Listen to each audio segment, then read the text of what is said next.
Эзний хайр инрэл дуустдаггүй. Өшөөлт нь төгсгөлгүй. Өглөө бүр энэ нь цоо шиг. Таны итгэлт байдал юутай аваагаавэ.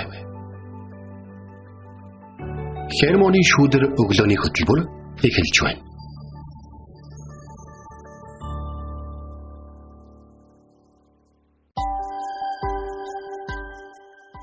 Шинэлэн мэнд. Итгэл радиогийн эфирээс Хермоны шүүдэр өглөөний хөтөлбөр эхэлж байна. Эфирт пастор Сайна болон хөтлөгч Билгэнээр ажиллаж байна.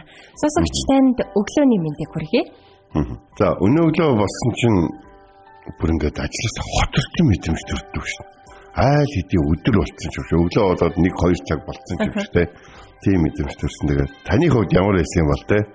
Гэж надад бол маш их бодогдож юм л да. Таны өглөө хэрхэн эхэлж байна вэ?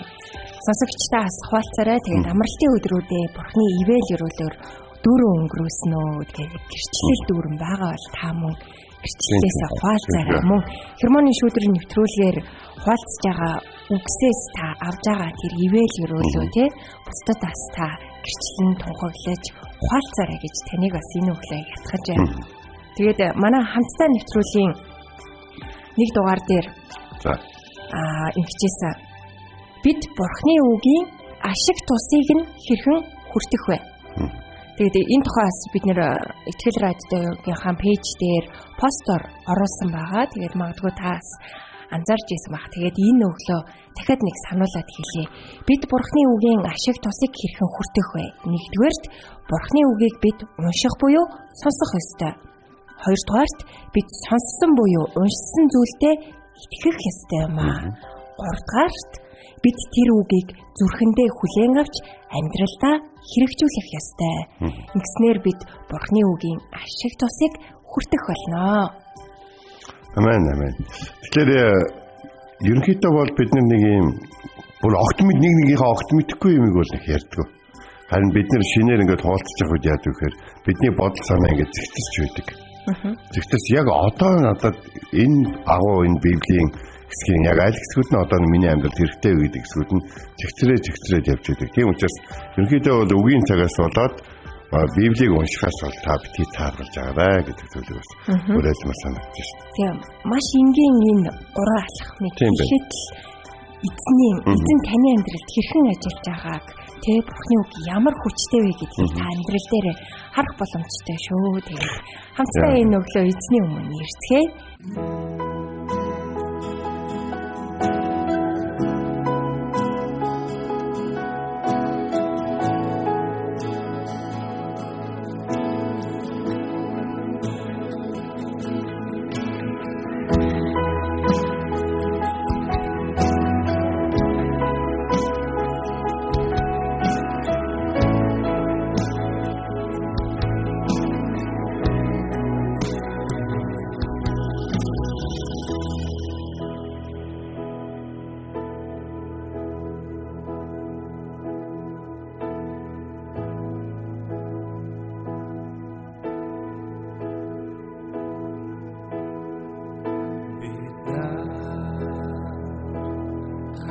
Зэрбэгнэ ихэсний өмөө бүгдийг сүгдөө инрээ харин ихэзээ тэнгэрүү тараа өндөр дургоо тэнгэр цагын Really for in us, pouring us around.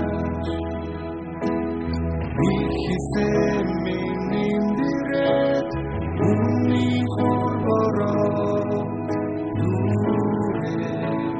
as you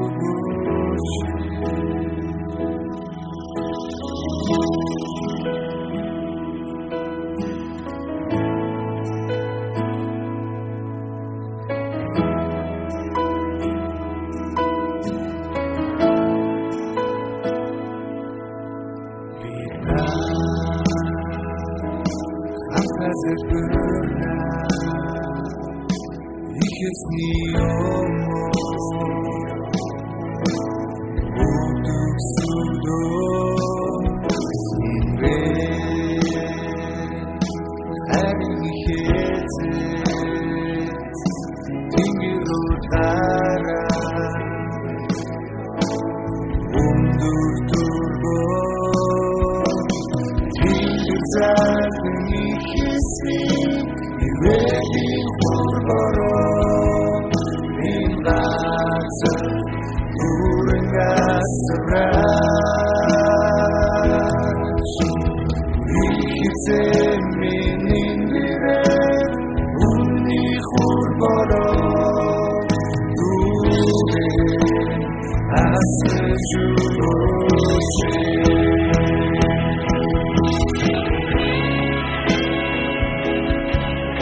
Өглөө бүр хайр инэрлээ надад сонсгооч.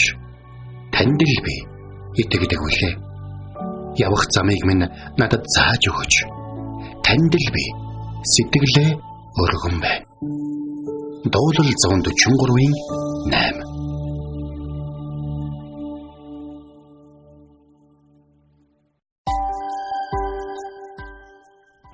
За өнөөдөр бид хамтдаа Иохан 3-ын 30 ишлэл энэ их богино боловч маш агуу ишлэл байдаг. Энэ бол юу гэхээр Иохан Баптистын хэлсэн үг болох тэр өсөж би буурах ёстой гэдэг үг. Бүгдээрээ нэг зүйлийг бас яг энэ өглөө бас бодох хэрэгтэй болов гэж бодож байна. Бурхан хизээч цаг хугацаагаа андуурч биднийг төрүүлээгүй. Бурхан хизээч одоо биднийг ашиглах цагаа андуураагүй. Тийм учраас яадаг вэ гэхээр ерөнхийдөө бол Бурхан өөрийнхөө бэлдсэн хүмүүсийг бэлдсэн хэмжээгээр ашиглана. Хүмүүсээс Бурханд дуулууртай болон хэр зэрэг хайртай хэмжээгээр бас ашиглагдана. Тийм болохоор бид нар яаж юм гэхээр Бурханы цагийг бид нар өөрсдөө бий болгож болж чадахгүй. Тэгэхээр ямар ч гэсэн тэр цаг ирэхэд бэлэн байх нь бол чухал байдаг. Цаг ирдэг. Цаг яг л одоо юу гэдгийг нэг давлгаан дээр гулгадаг хүмүүс байдаг шүү дээ. Тэд нар ингээд хүмүүсийн нүдээр ингээд харж байхад ингээд зөвхөн жирийн давлгаанууд явж байгаа тэд нар далайн эргээр ингээд очиод ингээд хацчихдаг гинэ. Тэгэл их гот нь яасан бэ гэх юм. Иймэрхүү хідэн давлгааны дараа нэг ирдэг юм аа гэж мэддэг.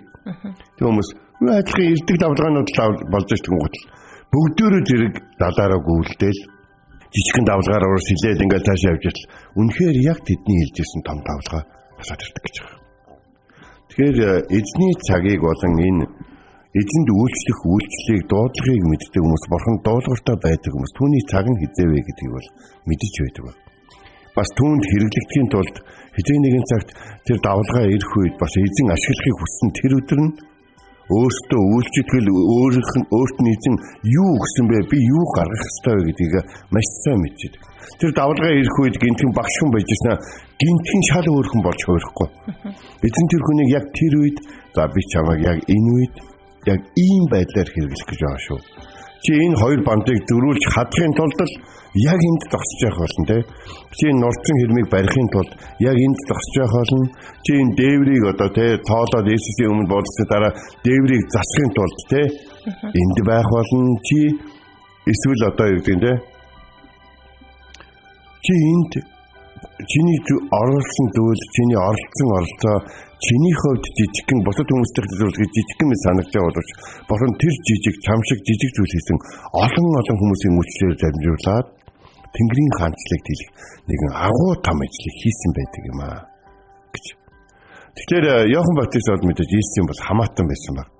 Элизабет Майр хоёр уулзах үед бол Элизабет бол анх Элизабет Майр хоёр уулзаад байдаг. Гэцэнд хоёр хүүхэд уулзаад байдаг. Чиний дууг сонсоод хэвлэж хүрмэнд баярлаж байна гэдэг үгийг Элизабет хэлдэг. Тэр хөдлөөд байгаа баярлаад байгаа нэгэн бол Иохан Баптист байсан баг. 30 жилийн дараа Иохан Баптист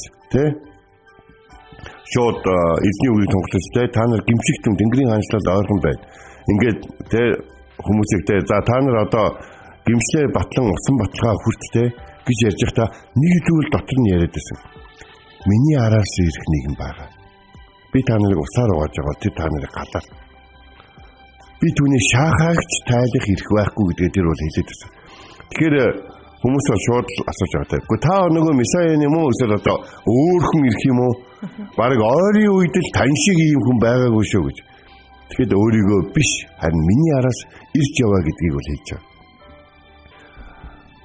Малах номын иш үзүүлгийг болон олон иш үзүүлгийг Иохны тухай иш үзүүлгүүдийг бол Израильчууд бол мэддэг байсан те. Би түүнийг илгээхийн өмнө Элия шиг нэг илгээх болно. Тэр эцгүүдийн зүрхийг хөвгүүд рүү, хөвгүүдийн зүрхийг эцгүүд рүү эргүүлэх болно гэж. Тэгээ тэр хотгор газрыг одоо те одоо тэгшилж те хонхор газрыг дүүргэх мэт үйлчлэх болно. Иохан Баптист яг л тийм ажлыг хийжсэн. Ингэж байтал Есүсийн үйлчлэл эхэлсэн. За ингээ Есүсийн үйлчлэл эхлээд хэсэг хугацааны дараа дагалдагч нь Иохан дээр хурж хэлж байгаа байхгүй. Багшаа. Йордны нөгөө талд тантай хамт байсан нөгөө таны гэрчлэлсэн хүмүүс баптизм хүртэж जैन. За бүгдөө түүн рүү явж гин. Багшаа та энэ шавнараа өөртөө тогтоох ч юм уу ямар нэг арга хэмжээ авахгүй юм уу? Тэ? Багшаа одоо та ингээд ямар гайхалтайгаар төлөөс ирээд одоо хүртэл үйлчилж байгаа байлаа те би таныг дагж штэ. Гэтэл одоо таныг дагж байсан бүх хүмүүс тэр хүнийг дагаад байна. Тэгэхээр чи багшаа энэ зүгээр үү те гэж хүмүүс өөрийнхөө шав дагалдагчдыг болон өөрийг нь дагж байгаа хүмүүсийг өөртөө тогтоох гэж эсвэл өөрийгөө үргэлжлүүлэн дагалдуулах гэж хичээдэг штэ. Та ямар нэг зүйл хийхгүй юм? Яг энэ үед Есүсийн амнаас ч гарсан, Иохны амнаас гарсан нэгэн Бурхны гайхалтай үгийг хэлдэг. Тэр бол юу гэхээр Тэнгэрээс өөртөө өгдөг бол хүн юуг ч хүлээж авч чадахгүй гэж. Эцэг минь зөвшөөрсөн хүмүүс л над дээр ирдэг юм а гэдэг үгийг ярьсан байна. Харин Иохны амнаас Тэнгэрээс зөвшөөрөгдөг бол өгдөг бол хүн юуг ч хүлээж авч чадахгүй гэж бол хэлж байна. Тэгэхээр энэ юу гэхээр Христийг хийж байгаа зүйлсээр нь хүлээн зөвшөөрсөн гэсэн. Иохан нэг удаа шоронд байхдаа дагалдагчтайгаа болоод за очиод тэр Есүс асуугаад та ирэх юм уу таны дараа өөр хүн ирэх юм уу гэж.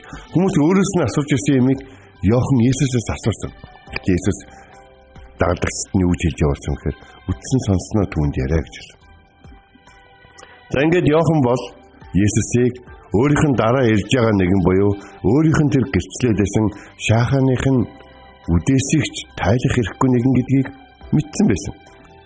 Тийм учраас тэр яасан бэ гэхээр Бурханд үйлчлэгч хүний харуулах ёстой үлгэр жишээ, гэрчлэл тэр бүхнийг дагалдагчдаа харуулж гэрчилж чадсан. Бурхны товсон цагт бэлдсэн газарт нь бидэрт өгсөн хүч чадал бас байж идэг. Бас хүсэл байж идэг. Хүмүүс нь бас байж идэг. Тийм болохоор энэ бүхэн өнгөсний дараа Бурхан хүнтэй хэрхэн хамт байсан талаар гэрчлэл нь болж идэг. Би тэнд байсан гэж. Эсвэл би түүнийг хийхэд оролцсон. Бурхан надад тэр инэрл нэгүслийг өгсөн гэж. Бид энэ дэлхий дээр амьдарч байх үедээ бурхан бидний хэрэгэлсэн тэр онцгой цаг үеийг дахин хүчээр бий болгох боломжгүй. Би энтэнд одоо ийм сэргэлтийн байдлаар бий болсон түүхүүдэд маш их дуртай. Гэтэ тэр түүхийг хүн хүчээр давтах гэж оролдох нь боломжгүй. Яг бид нар орон зайг авч чадна. Жишээ нь одоо юу гэдгийг 100 жилийн өмнө эсвэл 80 жилийн өмнө 30 жилийн өмнө их онцгой одоо сэргэлт болж одоо маш нэг газар маш олон эдгэрэлтэй, олон одоо сэхэрэл, олон гэмшил тиймтэл болсон бол бид тэр хүчээр бий болох гэсэн юм. Тэнд байсан хүмүүс ямар хүмүүс байсан болоод бурхан тэр хүмүүс тэр гайхалтай инэрлийг судахваа гэдгийг боддог байх хэрэгтэй. Бид нар техникийн тэр хүмүүсийг дуурайж биш. Харин тэр хүмүүсийн амьдралыг болон тэр хүмүүсийн хүлээлтийг, тэр хүмүүсийн бурхныг хүлээн зөвшөөрсөн хүлээншэрдэлийг амьдралдаа одоо харуулах нь чухал байна. Йохан Баптист 30 өрөөл үйлчлээ гэсэн гэх юм бол түүний үйлчлэлийн хүчрэг байдал Есүсээс нэг 6 сарын өмнө нь л явж байгаа. Тэгээд ингээд 6 сарын өмнө Есүс өмнө эхлээл тэгээд ингээд аажмаар бол яасан мэхээр Йохан Баптист маш хүчтэйгээр гарч ирээд аажмаар Есүсийн нэр төр илүү их болоод Йохан Баптист жоохон буураад эхэлсэн. Есүс рүү хүмүүс нь явж эхэлсэн. Тэр ч болго өөрөө ч гэсэн хоёр дагардагч байгаа. Хараач. Дэлхийн нүглийг үүрэгчтэй бурхны хураг явж ингээд тэр хоёрыг хойноос нь явуулсан. Тэгэхээр бид нэг юм зүйлийг энэ өглөө бодох хэрэгтэй л дээ. Хүмүүс Есүс Христийн тухай сонсоод түн дээр ирээд багшаа Есүс рүү бүгд явж гэнэ гэж хэлэхэд Йохан Баптистийн хэлсэн үгийг бид нар одоо энэ өглөө яг сурч авах хэрэгтэй. Тэр өсөж би болох хэрэгтэй. Түүнийг ингэж өсгөхийн тулд миний үйлчлэл түүний өмнөх нь эхэлсэн юм аа. Яг гэвэл тэр дараагийн хүмүүсийг бий болгоно. Тийм болохоор яж ингээд зарим хүн яг ингэж ямар нэг зүйлийг эхлүүлэн гутаа тэн дээр гатчдаг. Тэгээ тэн дээр өөр дээрээ цоглуулж өөрөөсөө хүмүүсийг холдуулахгүй байх гэж хичээж өөрийнхөө эзэн ашиглаж байгаа цагийг хүчээр дахин бий болгох гэж оролддог. Тэгээд хэсэг хугацааны дараа үнэхээр Тэнгэрээс л өгдөгөө бол хүн өөрөө дахин бий болох боломжгүй гэдгийг бол ойлгодог. Тийм учраас нэг зүйлийг бол хүмүүсийг та өөртөө хамт байгаа хүмүүсийг Христтэй харилцаатай байхад нь илүү анхааралтай. Өөртөө харилцаатай байхад биш. Өөрийгөө хүндлэхэд биш. Өөрийнхөө тэр хүний төлөө юу хийж өгснийг дахин сануулж тэр хүнийг өөрийн хүн гэж ойлгох биш. Би чамд ингэж хандсан нь, би чамайг ингэж өргөсөн нь Христ чамд хайртай чамд хэрэглэхийг, чамайг хэрэглэхийг хүсэж байгаа учраас юм а гэдгийг нь бол хэлж өгөх хэрэгтэй. Энэ бол дэлхийн амжилт уналтын ойлголтоос өөр гэдгийг бид хүлээмжшүүлэх ёстой. Тэнгэрийн анчлалын ойлголтоор хүн уртваа богино хугацаагаар бурханд итгэснээрээ бурхан өөрт нь ингэж хандах ёстой, тэгж хандах ёстой, бас надад ингэж хүртэх ёстой, намайг ингэж ивэх ёстой гэж бол буруу ойлгож бол ерөөсөө болохгүй. Бидний шагнал бол мөн хэн бөгөөд тэргэн хончин үзэгдэх үед бид алдрын тэтмийг авах болно. Харин нэгнийгээ үйлчлэлийн цаг дуусах үед, хүч чадал нь барагдах үед бурхан түүнээс нүүр буруулаа, хүчгүй болчлоо. Энэ нэг л болохгүй байна да, нэг л муудаад ирлээ гэдэг гэж битгий ойлго. Тэр хүч чадал гэдэг зүйл чинь, тэр хэрэглэх гэдэг зүйл чинь бурхнаас хамааралтай байдаг учраас хин нэгний хүссэн үедээ бий болгоод байдаг зүйл бол биш байгаа. Тэнгэрээс өгөгдөөгөө бол хинч хийж чадахгүй юм аа. Тийм болохоор өнөөдөр бид хамтдаа Иохны үгийг санаа тэр өсөж бий болох ёстой гэж хэлэхдээ Иохан дагалдагчтай нэгэн агуу хичээлийг зааж өгсөн. Есүс Иохны талаар үг хэлсэн гэж хүнээс төрөстөөс хамгийн агуу тэр мөн гэж. Тэгэхэд Иохан эргүүлээд миний араас ирэх хүний шаханых нь осрогч би тайлах юуг гэж. Ирэхгүй гэж. Тэгэхээр энэ хоёр хүний энэ үйлчлэлээ энэ дамжуулж байгаа энэ байдлыг одоо бид үйлчлэл дээрээ сурах ёстой. Та хэдийн нэгэн цаг таныг өсгөж өгсөн тэр хүмүүсийг та өсгөж өгөөд та өөрөө буурах цагийг хүлээн зөвшөөрөх тусам бурхан таныг аль нь илүү өргөж өгөх болно. Бидний үйлчлэхүй дэмжсэн шиг бид ч гэсэн шинээр гарч байгаа хүмүүсийг дэмжиж үйлчлэх ёстой. Бид ч гэсэн одоо яг бидний хийж байгаа хүмүүсийг хараад ойлгож тэднийг өөрсдөлтөөгөө нэг гэдгийг хүлээн зөвшөөрөх ёстой. Есүс нэг удаа дагагдсан юм чинь. Гэхдээ тэнд хүмүүс ингээд зүтгэр өгөөд ингээд баптизм үстэйгээд ингээд яваад гэсэн чинь. Намайг эсэргүүцэхгүй бөхөн надтай хамтаа юм. Тийм утгатай үг хэлсэн. Хэрвээ хин нэг хүн шатаар өксөж байгаа хүмүүсийн дунд өксгөө болох юм бол тэр шатаар өксөж байсан хүмүүс бүгд зогсгоолно. Та хэнийг өснө эсвэл хэнийг буурна гэж бодож байна. Үнэндээ энэ бол таны бодох ёстой асуудал биш. Харин таны хийх ёстой зүйл бол өгөхөр та өөрийнхөө явах хэмжээнд хүртэл явсныхаа дараа түүнээсээ ч илүү хүмүүсийг яваасаа гэсэн зүрх сэтгэлээр өөрийгөө болон өөрийнхөө амьдралын Бурхан тантай хамт байж таныг дэмжсэн гэслүүдийг тэр хүмүүстэй хуваалцаарай. Бурхан хинийхэн ч дуудлага бидний хинийхэн ч дуудлага зөвхөн биднээр дуустдаггүй юм а.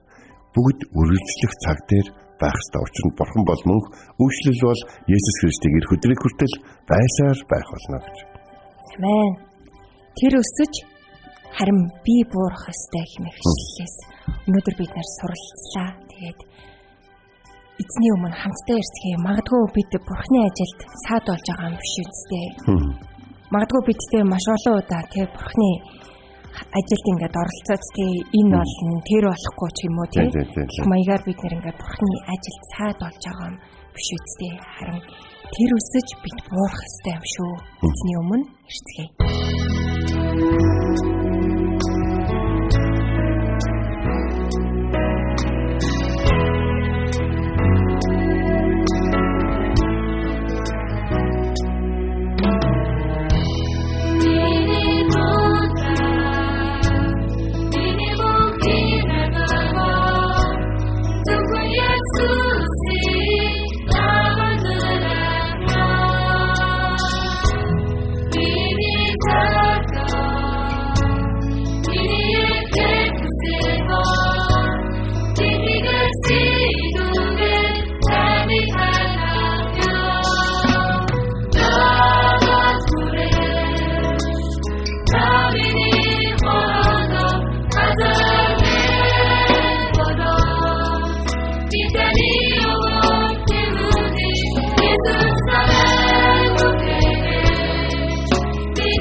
Амен. Өнөөдөр бид нэр Иохан номын 3 дугаар бүлгийн 30 дугаар ишлэлээс суралцлаа.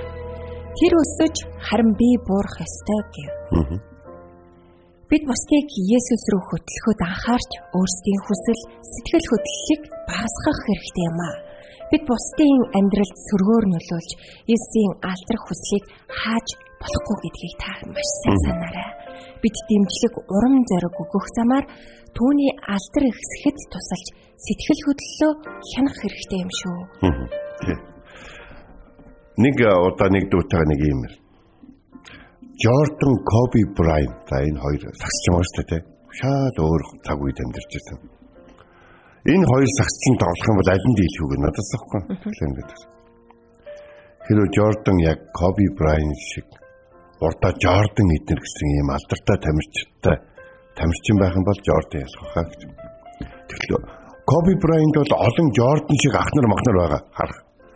Гэтэл яг үндэ бол Jordan бол тийм хүмүүс баг байгаа. Тийм болохоор бид нэр хэрвээ бид нэр төрүүлж итгэсэн бол одоо гарч ирж байгаа хүмүүс биднээс илүү ашиглахдахын төлөө өөрсдөө зориулж тэднийг хайрлаж чадна. Бид тэднийг баг алдахтанд тусалж тэднийг дэмжиж Бурхан тэдэнд хайртай ахнар эгчнэрийг өгсөн гэдгийг тэднийг гаргаж ирэхэд бол олон өөрийнхөө хүмүүсийг хайраар дэвссэн гэдгийг тэднийд гэрчилж чадна. Бүгдээр тийм л бай. Бүгдээр Иохан шиг л бай. Тэр өсөж би буурах ёстой гэсэн сэтгэлээр л бай. Тэгээд хамтдаа эзэн ирэх үед эсвэл эзэнд төрүүлж очиад алдрыг өргөн хамтдаа бүхий л үйлчлэлээр байгаа хүмүүсийн төлөө алгадашин эзнийг магтъя. Энэ үг хамт тайлбарыг. Орчин ертөнцийг бүтээсэн эзэн минь танд баярлалаа. Яг энэ цаг мөчид Монгол чуулганы төлөө тайлбаран гуйж байна. Үйлчилж байгаа ухтагчдын хэсэгтээ зогсож байдаг хүмүүс. Сүмөө өдөр болгон цахиж гарч цэвэрлэж халуун дулаан байлгаж хүмүүст хоол унд бэлддэг тэдгээр хүмүүс бас чуулганыхаа төлөө өргөж чуулгандаа санаа тавьж чуулганыгаа эмх зэгцтэй цэвэр тэмцэхэр бас эзний өргөө бас хоол ундтай байхын төлөө өргөж анхаарал тавьдаг тэдгээр сайхан сэтгэлтэй үйлчлэгч бас эзний хаанчлалт хэлхийн төлөө өөрийн байгаа орон газрыг орхиж Монголын хаан ихтэй илгээгдэн үйлчилж байгаа бүхий л пастор бас ахлагчид илгээлийн эзэн. Бидний энэ дэлхий дээр хамгийн хүүтэнд орох энэ улсад ирээд бидний төлөө Тэнгэрийн хаанчлалын бол Есүс Христийн тухай зааж өгсөн бүхий л илгээлтийн эзэн. Тэгээд өнөөдөр бүх үйлчлэл дээр радио, телевиз, одоо бүх үйлчлэл дээр байгаа бүхий л эзний авяас чадвартай хүмүүс энэ бүхнийг өрөөж байна. Энэ бүхнийг эдний гарч ирэх хүртэл үйлчилж байсан бүхий л хүмүүс хамтдаа өрөөж байна. Бид та нар өсөж бидний буурхцааг ирж байгаа бол та бүхэн энэ үйлчлэлийг маш сайн авч яваарай. Эзэн та нартай хамтаа болтугай. Есүс Христийн нэрээр залбирна даатгаж байна. Амен. Энд хүрээд хермоны шүдэр өглөөний хөтөлбөр өндөрлөж байна. Бидэнтэй хамт байсан сонсогч танд баярлалаа. Эзэн тантай хамт байх болтугай.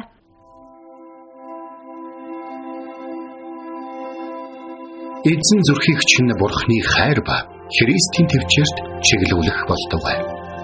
Хермоны шүдэр өглөөний хөтөлбөр танд хүрэлээ.